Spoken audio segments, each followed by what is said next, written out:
Wilfried, bonjour. Merci d'avoir accepté notre invitation. On est ravis de t'accueillir sur Spiel. Comment tu vas? Déjà, bonjour, merci à vous. Je vais très très très bien. T'as passé un bon début de semaine? Ouais, magnifique. Comme ton gagne au week-end, début de semaine, ils sont parfaits. D'accord. Tu dois te demander un peu ce que ça veut dire Spiel. Donc Spiel, c'est se répandre ou répandre en français, ce qui s'associe parfaitement à nos valeurs. Et l'objectif du concept, c'est répandre des talents. Mais Spiel, qu'est-ce que c'est concrètement pour nous? C'est un nouveau concept qu'on a imaginé, où l'on reçoit divers profils qui viennent nous faire part de leur passion, leurs projets et leur expérience. Cela permet aux personnes qui nous regardent de s'inspirer pour atteindre leurs objectifs. Je vais te laisser te présenter un peu. Qui est Wilfried? Je suis Wilfried Eban, jeune footballeur d'origine gabonaise, résident à Rennes, qui fait du foot, qui a toujours fait du foot et qui en fait pour son métier, quoi. J'aimerais bien que tu nous racontes un peu la vie du jeune Wilfried, ton parcours scolaire, quel genre d'enfant tu étais. Déjà, moi j'ai toujours voulu faire du foot. J'ai aimé le foot depuis étant petit, je joue depuis l'âge de 8 ans. Et souvent je sortais de chez moi à 8 heures du matin, je rentrais à 22 heures. J'ai joué dans tous les terrains et tous les quartiers. Et Wilfried, il n'aimait pas trop l'école. Mais je conseille pas ça aux jeunes, hein. Il faut faire l'école, c'est important. Je vais à l'école et après, je pars des écoles, je vais faire du foot au quartier. Donc, mais un enfant très poli, sage et surtout beaucoup à l'écoute. Tu as dit que tu n'étais pas très bon élève, mais tu regrettes du coup d'avoir arrêté les études ou... Je dirais pas non, parce qu'aujourd'hui, ce que j'ai toujours voulu faire, je l'ai fait aujourd'hui et j'ai vidé ça, quoi. Un rêve qui est devenu une réalité. C'est ça. Est-ce que tu te rappelles du premier maillot que tu as porté? Le tout premier. Le tout premier que je portais, c'était un maillot qu'on m'avait offert, un maillot de la Tunisie, qu'on m'avait offert, mais que j'ai porté le tout premier maillot en club, ben, c'était au centre de formation. J'ai fait 2 ans au centre de formation dans mon pays, et c'était le tout premier maillot que j'ai porté. Ok. Tu as signé dans des équipes françaises. Tu as également participé à la CAN, mais on va y revenir après. Mais avant tout, est-ce que tu peux nous expliquer ce qui t'a poussé à jouer au foot? Ce qui m'a poussé à jouer au foot, c'est parce que le foot, déjà, c'est quelque chose que j'ai toujours aimé depuis tout petit. J'ai voulu en faire un métier. Donc, je me suis juste donné les moyens, la détermination euh, pour y arriver. Aujourd'hui, ça devient un métier, donc je suis très content. Des footballeurs dans la famille? Non. Il y a certains, ils ont voulu, mais ils ont vu quand même les sacrifices qui sont autour, ils sont passés à autre chose. Et donc toi, ça a commencé en quelle année exactement? Tu as dit t'allais en... Ouais, moi, je joue depuis mes 8 ans. Depuis mes 8 ans, je joue. Après, je suis rentré au centre de formation en 2000. Je suis resté 2 ans et j'ai fait 2 ans de formation. Après, je suis allé dans un club dans ma province. J'ai fait une année avec l'équipe de deuxième division. Après, je suis monté en première division. Ça s'appelle l'Union sportive d'OIM. C'est un peu mon club révélateur, quoi. Ok. Et quand tu débutes tes premiers matchs en France, là, j'imagine que la transition entre le Gabon et la France a été un peu compliquée ou... Ouais, c'est toujours compliqué parce que tu pars d'un pays où il y a un climat chaud pour un pays où il y a un climat très, très, très froid. Parce que je suis arrivé ici en plein hiver. Je me rappelle, c'était fin 2016, début 2017. C'est froid. Donc, ouais, ça m'a vraiment marqué. C'était difficile. Même j'ai une petite anecdote. Après une séance d'entraînement, les autres, je voyais, ils prenaient la douche vite fait. Mais moi, il fallait que mon corps il refroidisse d'abord. Au moins une quinzaine de minutes pour me déchausser, déshabiller, prendre la douche. Et ça, c'est quelque chose, c'est pas facile pour un jeune qui vient d'Afrique pour ici. Directement rentrer dans le moule, c'est difficile. Donc, il faut un temps d'adaptation. Tu avais un peu de famille ici quand t'es arrivé ou pas du tout? J'avais beaucoup de connaissances. De la famille, non, je dirais pas vraiment. Mais j'avais beaucoup de connaissances dans différentes villes de la France. On est resté en contact, mais j'ai un grand à moi, devenu très proche, qui m'a bien intégré. Je suis arrivé, il m'a un peu donné des rouages, comment ça se passe, et orienté, quoi. Mais la famille proprement dite, non, j'en ai pas. Ok. T'as joué à quel poste quand t'es arrivé en France? Bah, défenseur, latéral gauche. Et comment tu décrirais ton style de jeu? Bon, moi, je suis un joueur un peu typiquement à l'ancienne. C'est-à-dire, sur mon poste, je suis plus défensif qu'offensif. Mais de nos jours, on veut les latéraux modernes. C'est-à-dire qu'ils apportent plus offensivement et on travaille pour. À chaque fois, être offensif, travailler aussi défensivement. Mais moi, je suis un joueur difficile à manœuvrer, comme on dit. C'est-à-dire, un contre un, c'est difficile de prendre le dessus sur moi. Et c'est un peu mon gros point fort. Et si tu étais un coach, quelles seraient les 3 principales qualités que tu rechercherais chez un joueur?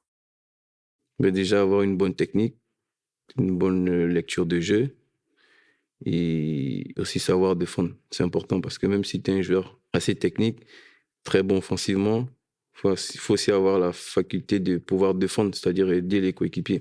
S'adapter? Ouais, s'adapter parce que dans le football, les premiers défenseurs sont les attaquants.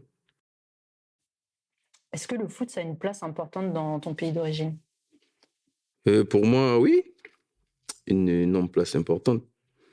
Déjà, la majorité des jeunes là-bas, eux, c'est le foot. Sport national? Au national, ouais, je dirais ouais. Ouais, ouais. Alors, tu m'arrêtes si je me trompe. Tu as signé à Lorient en 2020. Ensuite, tu as été prêté à Vannes et aujourd'hui, tu joues à nouveau pour Locminé. Je cite l'un des premiers clubs avec lequel tu as joué en France. Est-ce que tu peux nous éclairer sur ce retour? Déjà, Locminé, c'est un club que je tiens énormément à cœur parce que je suis arrivé en France, j'ai signé mon premier contrat fédéral à Locminé et j'ai juste fait 45 minutes d'essai. En fait, on m'a appelé pour un match d'essai. J'ai fait juste 45 minutes. Le président il m'a dit c'est bon, t'es signé. Et là, j'étais très content parce que pour un jeune Africain qui part de l'Afrique pour ici, déjà obtenir comme on dit, le titre de séjour, avoir les papiers pour pouvoir être régulier, c'est très, très, très compliqué. Donc, ce club m'a permis de l'avoir et je leur dis merci. Et j'ai juste fait une saison à Locminé. Après, j'ai signé à Lorient. J'ai signé première année amateur. Après, l'année qui suivrait, j'ai signé pro. Et après, il y a eu un changement de coach. J'étais prêté à Dunkerque une saison. C'était une année plutôt réussie parce que la même saison, on est monté en Ligue 2. Et après, il fallait un retour de prêt. Il y a eu l'année Covid et tout. Là, je me suis blessé. Et il fallait que j'essaie de me refaire une santé. Et là, je suis allé à Vannes. Donc, c'est un peu ça. Après, j'ai encore un peu bougé. Je suis allé à Reims. Et après, je suis revenu à Locminé parce que le président il m'a contacté. Et j'ai dit oui, quoi. Parce que Locminé, c'est quelque chose. C'est un club vraiment que j'aime. C'est un club famille. Ils te mettent dans des bonnes conditions. Et aujourd'hui, ça se passe bien pour nous. On, on est premier du championnat. À un match de la montée. Donc, espérons que ça se passe bien pour le prochain match. Et pourquoi pas monter, quoi. Ce sera magnifique. Donc là, tu nous as parlé période Covid, qui a été un peu difficile pour tout le monde, et tu as parlé de ta blessure. C'est ça. Est-ce que tu peux revenir un peu dessus? Comment on gère en tant que sportif cette période-là? Période de blessure, c'est très difficile, hein. Surtout quand tu te fais des croisés, c'est difficile de revenir. Si on va dans le contexte du monde amateur, c'est très difficile parce qu'il n'y a pas un grand suivi. Moi, la chance que j'ai eue, c'est que quand je me suis blessé, j'étais pro, mais c'était la période où la saison finissait. Donc là, la saison finie, tu te blesses, il faut que tu rentres dans une bonne structure pour qu'elle puisse te prendre en charge. Ben, j'avais 2, 3 contacts avec les dirigeants et j'ai pu avoir accès au centre de rééducation de Cap-Breton. Donc ça s'est plutôt bien passé. Il y en a d'autres, c'est difficile de revenir parce que les croisés, il faut avoir un vrai suivi. Sinon, tu te répètes ou t'enchaînes des petites gênes ici et là, c'est souvent difficile. Mais moi, j'avoue, j'ai enchaîné une déchirure après le croisé, mais après, je suis bien revenu. Je suis bien revenu. Est-ce que ça t'a mis un doute, ça, de te dire, est-ce que je vais revenir à mon meilleur niveau ou une fois que le staff médical, entre guillemets, te dit, c'est bon, go, tu te redonnes à fond? Le doute, il est toujours dans la tête parce que quand tu te blesses, tu as beaucoup d'appréhension. C'est difficile. Moi, je me rappelle quand je suis revenu de blessure, j'avais l'impression de plus savoir jouer au foot. Même faire une passe, un contrôle, c'était difficile. J'ai même voulu arrêter. Mais après, je me suis dit, là, si j'arrête, qu'est-ce que je vais faire? J'étais pas prêt à passer à autre chose. Donc, il fallait que je me batte, que je retrouve mon niveau, toutes mes sensations et faire disparaître l'appréhension, quoi. Mais j'avoue, c'est très, très, très difficile. Surtout, faut être bien entouré. Sinon, tu lâches. Sinon, tu lâches. Mais là, Suivi psychologique ou non? j'étais à deux doigts de le faire. Honnêtement, j'étais à deux doigts de le faire. Parce que le centre où je faisais la rééducation, on propose ça aux blessés, s'ils veulent être suivis. Mais moi, je dis non, ça va aller. Ça me permettra aussi de me préparer et tout seul, de me dire que voilà, je suis traversé cette difficulté et je l'ai surmontée. Donc moi, j'ai pas trop besoin. Quand tu joues à un poste, tu sais que tu vas être dans une sorte de concurrence avec d'autres joueurs, tout en gardant une bonne relation d'équipe. Est-ce que c'est une pression en plus? Ouais, c'est une pression, oui et non. C'est une pression parce que tu te dis si le gars il est meilleur que toi, tu vas être sur le banc, le mec qui va jouer. Euh, D'un autre côté, ce gars avec qui tu es en concurrence, s'il a des points forts et que toi tu as des points faibles, tu vas essayer de travailler ces points forts pour essayer de te faire grandir en fait. Donc une concurrence saine, c'est toujours bien d'avoir de la concurrence dans une équipe. Ça permet de se compléter aussi. Exactement. Parce que quand tu es tout seul, tu es dans un confort, tu te dis, vas-y, je vais faire tranquille à l'entraînement, le week-end, c'est moi, je vais jouer, tu vois. Mais quand il y a un mec qui est là, et tu sens qu'il est fort, tu es obligé d'être toujours au top, toujours au top. Et la concurrence, elle est saine parce on apprend des deux côtés. Est-ce qu'il y a des choses qui te sont interdites en tant que joueur? Pour protéger tes jambes, par exemple, interdit de faire de la patinoire, des choses comme ça? Ouais, quand j'ai signé mon contrat pro, il était interdit de faire du ski, de faire de la moto. Et si tu en fais et que tu te blesses, tu peux perdre ton contrat. Donc, moi, j'en faisais pas. Déjà, le ski, j'ai un peu peur de ça, donc moi, ça m'arrangeait. Donc ça, c'est interdit. Bon, si le froid, c'est déjà compliqué, le ski, on évite. Exactement. Quelles sont les 3 choses que tu as toujours rêvé d'expérimenter? Les 3 choses que j'ai toujours rêvé d'expérimenter. Honnêtement, là, de suite là, je sais pas forcément. Moi, je vis limite le jour le jour. Je me dis, je prends ce que Dieu me donne. Tant que je me réveille le matin, je dis Dieu merci. Et puis je prends ce qu'il me donne. Et tu profites à fond. C'est ça. On en a parlé tout à l'heure, tu as participé à la CAN précédente avec l'équipe du Gabon. C'est quoi ton meilleur souvenir? Bon, déjà, la CAN, j'ai pas participé. La CAN, j'ai fait toute la période des éliminatoires. J'ai joué tous les matchs. Et après, je me suis blessé. Donc, j'ai pas participé à la CAN. Et là, je me suis battu pour revenir. Et j'ai eu la chance d'être appelé par le sélectionneur. On a fait un stage à Dubaï avec l'équipe. Mais vu qu'il y avait 30 joueurs et il fallait amener 28, il y a un, il s'était désisté tout seul parce que le club où il jouait, il voulait pas qu'il aille en CAN parce que le club avait besoin de lui. Et il fallait enlever un. Donc, j'étais dans le stress. Ben, il s'avérait que c'était moi parce que je revenais de blessure. J'étais pas totalement à 100%.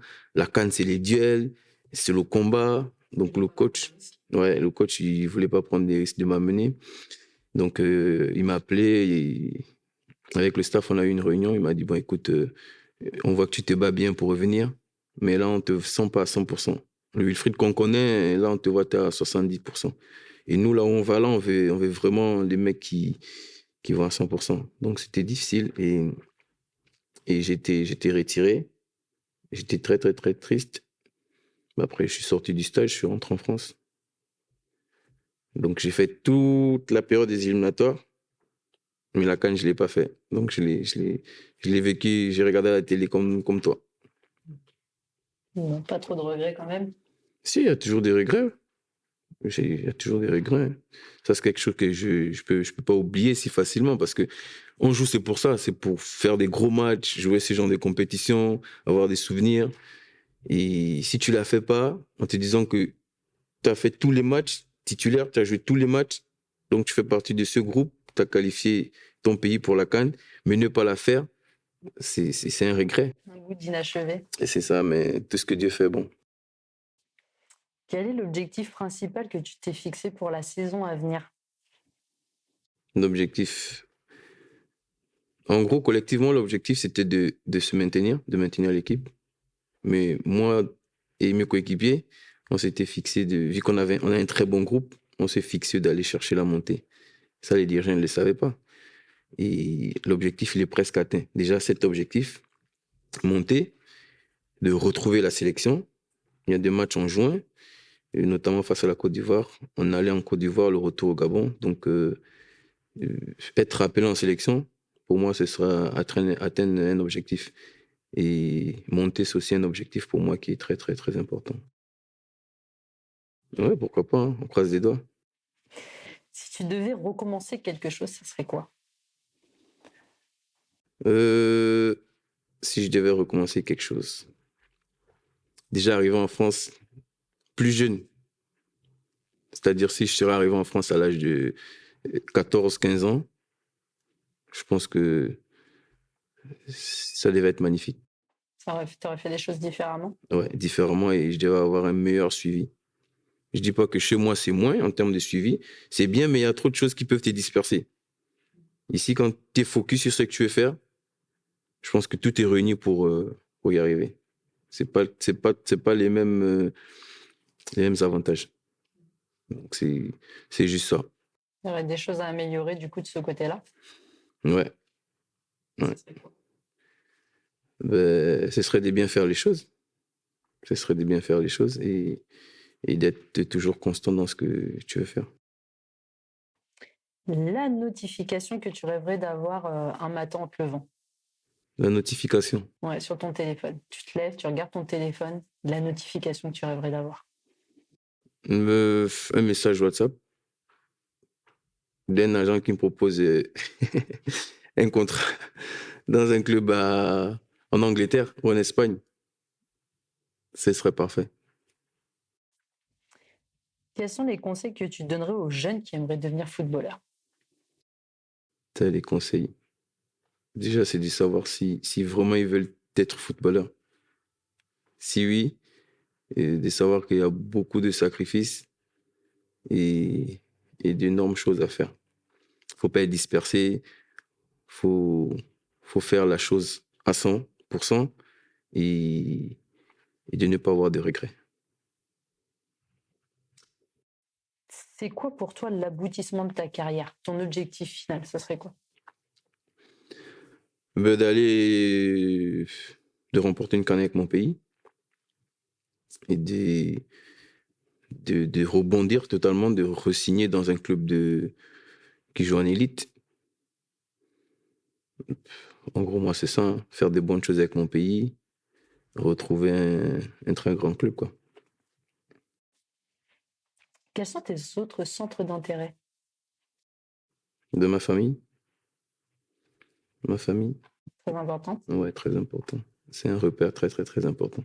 Souvent, tu as tendance à te dire que tu es tout seul, mais tu peux reposer ta tête sur l'oreille de ta mère, lui dire des choses, voir ta fille, voir mes filles. Donc, c'est important. C'est important, la famille. Wilfried, merci à toi pour cet échange. Qu'est-ce qu'on peut te souhaiter pour la suite?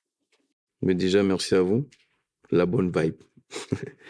Ben, c'était moi déjà la montée en fin de saison avec mon équipe et de retrouver un club, ou pourquoi pas continuer avec mon équipe qui monte et de faire une bonne saison à venir. Retrouver aussi la sélection, c'est important. Comme ça, je penserai à offrir un maillot à la bonne vibe. Ah, parfait. Merci beaucoup, Wilfried. À bientôt. Merci à vous.